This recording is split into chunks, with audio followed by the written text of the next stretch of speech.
Hello everyone, मैं हूं inspire award की फाइनल एग्जीबिशंस में। इंस्पायर अवार्ड किसे कहते हैं पहले मैं बता दूं। इंस्पायर अवार्ड उस प्रोसेस को कहते हैं जिसमें यदि आपके पास कोई स्टूडेंट हुआ और आपके पास कोई आइडिया है तो उस आइडिया को अप्लाई कर गवर्नमेंट आपको 10,000 रुपीज देती है और फिर उस आइडिया को आप अपने स्कूल लेवल पर शो करते हो, फिर वहां पर सेलेक्ट होते हो, जिला लेवल पर शो करते हो, वहां पर सेलेक्ट होते हो, स्टेट लेवल पर सेलेक्ट होते हो, तो फिर दिल्ली में फाइनल एग्जीबिशंस में आप आते हो। तो वहीं पर हैं हम। और मैं आपको बता दूं, हर साल गवर्नमेंट 10,000 से भी ज्यादा स्टूडेंट को 10-10 हजार रुपए देती है, मतलब कि 100 करोड़ रुपए बांटे जाते हैं स्टूडेंट में। और इस पर एक अलग से वीडियो बनाऊंगा यदि आप देखना चाहते हैं कि यदि वो 100 करोड़ रुपए में से यदि 10,000 रुपए और उससे ज्यादा रुपए आपको चाहिए अपनी आइडिया पे तो आप कैसे ले सकते हो। लेकिन अभी फाइनल एग्जीबिशंस में हम दिल्ली, तो यहाँ पर हम देखेंगे किसने क्या प्रोजेक्ट बनाया, कितना इनोवेटिव आइडिया लेकर आया है और उनकी नॉलेज आप सभी के साथ आइडियाज की शेयर करेंगे। तो इंस्पायर अवार्ड के स्टेप बाय स्टेप मैं अभी आपको प्रोजेक्ट दिखाता हूँ, तो चलो देखते हैं। हेलो ब्रदर, तो क्या है प्रोजेक्ट आपका? ये ब्लूटूथ से भी कंट्रोल हो जाती है। ओके। जिससे हम इसके मोड सेलेक्ट कर सकते हैं कि हमें कौन से, हमें मैनुअल चलाना है, ऑटोमेटिक चलाना है, ओके। चलाना है। मैं अगर इसे नीचे रखूँ और ऑटोनॉमस मोड पे डालूँ तो अपने आसपास की चीज़ें डिटेक्ट करेगा। और अभी मैंने इधर पैर रख दिया तो काफ़ी अच्छा प्रोजेक्ट है आपका।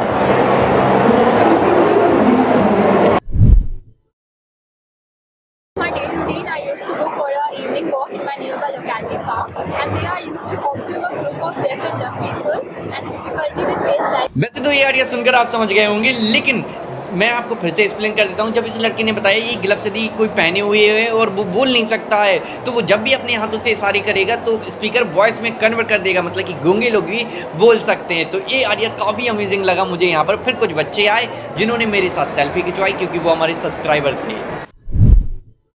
काटने समय किनारे से अच्छी तरह से साफ करना चाहिए, अन्यथा गन्ने की पूंछों से वो बेकार समझकर ये आइडिया गन्ने के ऊपर है, मतलब कि किसान की हेल्पिंग के लिए, आप समझ गए होंगे। तो इस बच्चे ने एक देसी जुगाड़ करके एक ऐसा प्रोजेक्ट बनाया था जो गन्ने के ऊपर के जो यूजलेस भाग है उसे एक बार में हटा सकता था और ये सच में काम कर रहा था। मैंने खुद चेक करके देखा, तो ये प्रोजेक्ट काफ़ी अमेजिंग था। उसके बाद हमें कुछ मैनेजमेंट के लोग मिले, उनसे कुछ बातचीत हुई।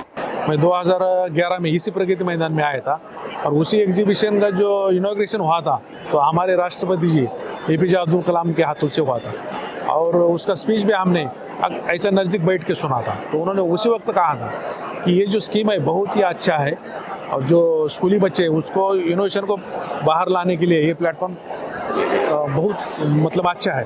तो उन्होंने ऐसा भी कहा था कि ये जो यूनिटिव आइडियाज़ है इसका मार्केट में उसको उतारना चाहिए, खाली आइडिया नहीं रहनी चाहिए, हमारे देश का प्रोडक्ट पूरे वर्ल्ड में यूज़ होना चाहिए, ऐसा उस वक्त उन्होंने बताया था। अच्छा, इसे मॉनिटरिंग किस तरीके से करते हो आप? एक ऐसा आइडिया है, यदि हम भूल गए हैं कि हमारा सामान कहाँ पर रखा हुआ है तो हम मोबाइल से कमांड देकर उस एरिया को ग्लो कर सकते हैं LED की मदद से, जिससे हम समझ जाएंगे कि ये सामान वहाँ पर रखा हुआ है। ये आइडिया आपको सिंपल तो लगेगा, लेकिन सोचिए गंदी बोतलों को उठाकर डस्टबिन में डालने पर सब सोचते हैं, लेकिन इस तरीके से यदि डाला जाए तो कोई नहीं सोचेगा और इससे होगा हमारा स्वच्छ भारत का सपना साकार। We have produced a cell which is using algae as an electrolyte. Simple भाषा में मैं आपको बताऊं, मैम ने बताया कि जो एल्गी रहती है, आपने देखा होगा पानी के ऊपर हरी हरी रहती है कई टाइप की, वो ही एल्गी रहती है, उसे कलेक्ट कर हम इलेक्ट्रिसिटी जनरेट कर सकते हैं। मैम ने बताया कि देखो उन्होंने 2 कांच के बॉक्स में मतलब कि एल्गी को भरा है, एनोड कैथोड लगाया और इलेक्ट्रिसिटी जनरेट हो रही है। मतलब ये एक फ्यूचरिस्टिक आइडिया हो सकता है जिसमें हम इलेक्ट्रिसिटी जनरेट कर सकते हैं एल्गी से, क्योंकि ये लो कॉस्ट है। ये आइडिया सुनकर मुझे काफ़ी अच्छा लगा क्योंकि ये किसानों की काफ़ी बड़ी प्रॉब्लम को सॉल्व कर रहा था और ये इन्होंने प्रैक्टिकली करके दिखाया। ऊपर बीज भर देते हैं और जब हम इसे चलाते हैं तो ये स्टेप बाय स्टेप ज़मीन के अंदर 5 सेंटीमीटर 3 सेंटीमीटर कितना नीचे गाड़ना है वो गाड़ता जाएगा एक एक कर बीज, और जैसे जैसे हम ऐसे आगे ढड़काते जाएंगे ये अगेन नीचे बीज लगाता जाएगा। मतलब कि प्रॉब्लम सॉल्विंग प्रोजेक्ट आइडिया। मेरे प्रोजेक्ट का नाम है automatic fertigation dispenser for large nurseries. Actually मेरा पर्पस है we have to cultivate large number of plants in less space. तो मैंने रिसर्च किया, मुझे पता चला वर्टिकल फार्मिंग के बारे में, लेकिन उसमें प्रॉब्लम क्या होती है ना, अगर हम 1 हेक्टेयर के लैंड में 100 लेयर का फार्मिंग करते हैं तो उसका जो बेसिक नीड होता है प्लांट का, वाटर और फर्टिलाइजर जो उसे डेली टाइम टू टाइम चाहिए, वो मैनुअल करते हैं तो थोड़ा सा टाइम टेकिंग और कॉस्ट इफेक्टिव होता है, हमें ज़्यादा लेबर की आवश्यकता पड़ती है। कुछ मेथड है जैसे ड्रिप इरिगेशन, उसमें लेकिन प्लांट्स को एक्यूरेट लेवल में वाटर नहीं मिल पाता। हाँ, उस सारे प्रॉब्लम को ये सॉल्व करता है। ये मेरा एग्जांपल है वर्टिकल फार्मिंग का, ये फर्स्ट लेयर, ये सेकंड लेयर है, और ये मेरा केबल यूनिट है सर, ये इस केबल से अटैच है। ये हर प्लांट पे सर ऐसे मूव करता है, वहाँ रुकता है, वहाँ पानी या फर्टिलाइजर को ड्रॉप करता है, फिर वो नेक्स्ट स्पॉट की ओर मूव करता है। सेम प्रोसेस फॉलो करता है। जब वो एंड में आता है ना, तो वो नेक्स्ट लेयर पे शिफ्ट करता है। सारे प्रोसेस को ये फॉलो करता है उसी तरीके से।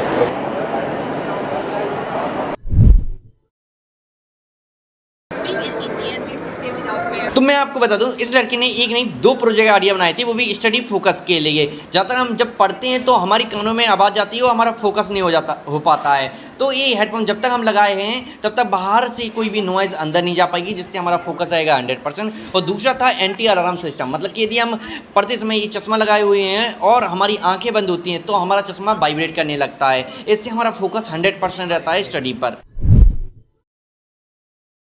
इन्होंने एक ऐसा सिस्टम बनाया था, यदि बारिश होगी तो उस वक्त पर हमें पूरे कपड़े नहीं उतारने होंगे, जस्ट रस्सी को कहीं और भी लगा सकते हैं हम, या रस्सी की हाइट को कम ज़्यादा कर हम बारिश से अपने कपड़ों को बचा सकते हैं। ये एग्जीबिशन का सबसे एडवांस प्रोजेक्ट आइडिया था और ये ड्रोन वर्क करता था, और इन्होंने कहा है 2 से 3 साल लग गए इन्हें इसे डेवलप करने में। और ये ड्रोन जंगलों में डिटेक्शन का काम कर सकता है, मतलब कि एनिमल्स सही जगह पर हैं या नहीं, या उन्हें कोई प्रॉब्लम तो नहीं है। ये पूरा डाटा कलेक्ट कर वहाँ के कंट्रोल रूम या फॉरेस्ट डिपार्टमेंट को सेंड कर सकता है। और एडवांस टेक्नोलॉजी बेस्ड ये बेस्ट प्रोजेक्ट लगा मुझे वहाँ पर। डिटेक्टर है जो कि यहाँ पर 40 या 50 लिमिट सेव कर सकते हैं। यहाँ से ज़्यादा चलाएंगे तो बस ऑटोमेटिक स्टॉप हो जाएगा, यह चलेगा, ज़्यादा स्पीड किया तो ऑफ हो जाएगा।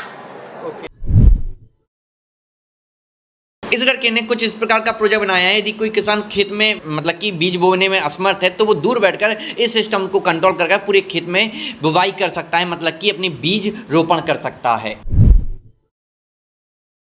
डस्टबिन आइडियाज़ तो बहुत सारी मैंने पर्सनली देखे हैं, ट्राई भी किए हैं, लेकिन ऐसा कुछ नहीं किया। इस आइडिया में इसने दिखाया है कि डस्टबिन में यदि कूड़ा करकट डालने के लिए कोई भी आएगा तो डस्टबिन का गेट तो ऑटोमेटिक खुल जाएगा, लेकिन यदि वो भरा हुआ है डस्टबिन पूरा तो गेट ऑटोमेटिक नहीं खुलेगा, उल्टा बस रेड LED बल्ब इंडिकेट करता सो होगा कि डस्टबिन भरी है। इस आइडिया को देखने के बाद फीलिंग थोड़ी सी अच्छी हुई, क्योंकि इन्होंने बताया है कि यदि कोई चल नहीं पाता है तो वो बैसाखी लेकर चलता है, लेकिन उसे काफ़ी मतलब कि दशकों में प्रॉब्लम होती है, रोड में गड्ढे होते हैं तो प्रॉब्लम होती है। तो इसमें सॉकर सिस्टम, फोल्डिंग सिस्टम और solar charging system, torch light, इन्होंने बहुत सारे सिस्टम एक ही में कर दिए थे, जिसमें फार्मर अपनी मेडिसिन वगैरह कैरी कर सकता है जब वो फार्मलैंड पे इंस्पेक्शन के लिए जाएगा। अलॉन्ग विद इट यहाँ पे हमने एक LED पैनल प्लेस किया है ताकि इस डिवाइस को हम नाइट में भी लेके जा सकें। ये एक अटैचमेंट है फॉर वीडिंग पर्पसेस। जो अनवांटेड प्लांट्स ग्रो कर जाते हैं फार्मलैंड पे, उसको रिमूव करने के लिए ये डिटैचेबल है, इसको हम रिमूव भी कर सकते हैं इस अटैचमेंट को। नीचे हमने एक DC मोटर प्लेस करी है। इसका क्या रोल है? वाइब्रेटरी मोटर का ये रोल है कि वही है कि जब हम इसको फील्ड में लेके जाएंगे, इससे वाइब्रेशंस निकलेंगे, जितने भी आसपास के रेप्टाइल्स हैं, स्नेक्स, वो ऑटोमेटिकली दूर चले जाएंगे। इस लड़के ने एलोवेरा को कपड़ों में कन्वर्ट कर दिया, मतलब कि एलोवेरा से कपड़ों के धागे को बनाकर दिखाया, डेकोरेशन मटेरियल बनाकर दिखाया और बताया कि हाँ पॉसिबल है कि हम एलोवेरा को एज अ प्रोडक्ट यूज़ कर सकते हैं। इस लड़की के आइडिया से हम पता कर सकते हैं कि पेट्रोल पंप पर पेट्रोल डलवाते समय कहीं चोरी तो नहीं कर ली उसने पेट्रोल की। तो ये एक एडिशनल पेट्रोल पंप की टंकी रहेगी जो पेट्रोल टंकी के ऊपर लगी रहेगी, और जब भी हम पेट्रोल डलाएंगे तो उसमें लिखकर आने लगेगा कितना पेट्रोल जा चुका है टंकी में। तो ये कॉन्सेप्ट मुझे तो बहुत पसंद आया, क्योंकि कई बार मुझे खुद कन्फ्यूज़न हो रहती है कि पेट्रोल सही डला है या नहीं। और इस लड़के ने एक ऐसा प्रोजेक्ट बनाया है जिससे हम पता कर सकते हैं कि फूड की कंडीशन अंदर से कैसी है, मतलब कि बॉक्स के अंदर रखेंगे यदि वो फ्रेश है तो डिस्प्ले पर फ्रेश लिखकर आ जाएगा, और यदि वो फ्रेश नहीं है, डैमेज है या सड़ गया है तो अनफ्रेश लिखकर आ जाएगा। काफ़ी यूनिक कॉन्सेप्ट लगा मुझे ये। इन्होंने एक वेस्ट मैनेजमेंट पर प्रोजेक्ट बनाया था जिसमें इन्होंने दिखाया कि जब भी प्लास्टिक की बोतलें और प्लास्टिक वगैरह फेंक दिया जाता है उसे इस बॉक्स में डालकर कटिंग कर और भी कई प्रोसेस से गुजार कर हम उसे रोड में यूज कर सकते हैं, रोडों को बनाने में। तो वहाँ पर तो बहुत सारे प्रोजेक्ट थे, इसीलिए कुछ ही प्रोजेक्ट को हमने शॉर्ट्स में दिखाया जिससे आपको नॉलेज मिल सके। और भी नॉलेज लेने के लिए हमारे चैनल को विजिट कर लें, आपको ऐसे ही इनोवेटिव आइडियाज सीखने को मिलेंगे कि प्रोजेक्ट कैसे बनाए जाते हैं पूरा हाउ टू मेक के साथ। तो अभी आपने शॉर्ट में देख लिया होगा नेशनल लेवल पर आए हुए प्रोजेक्ट को इंस्पायर्ड अवार्ड में बच्चों ने कितनी मेहनत की है, सोचने में दिमाग लगाया है, इनोवेशंस किए हैं और तब जाकर उन्होंने क्रिएट किया। लेकिन एक प्रॉब्लम वो यहाँ पर भी उनके टीचर्स भी बता रहे थे, बच्चे क्या उन्हें मटेरियल्स नहीं मिलता और गाइडलाइंस। तो गाइडलाइंस और मटेरियल्स के लिए आप हमें कॉन्टैक्ट कर सकते हैं, हम आपको टीच करेंगे, हम आपको मटेरियल्स प्रोवाइड भी करा सकते हैं और इस पर हमारी वीडियोज़ भी आप देख सकते हैं हमारे चैनल को विजिट करके। लेकिन बात यह है कि इंस्पायर्ड अवार्ड की वीडियोज़ को कोई देखना नहीं चाहता, मैक्सिमम मैंने ये देखा है। क्यों? क्योंकि वहाँ पर व्यू नहीं आते, बट इनोवेशन में बच्चे बहुत मेहनत करते हैं। तो क्या ऐसे ब्लॉग्स डालने चाहिए या नहीं, कमेंट में बताएं।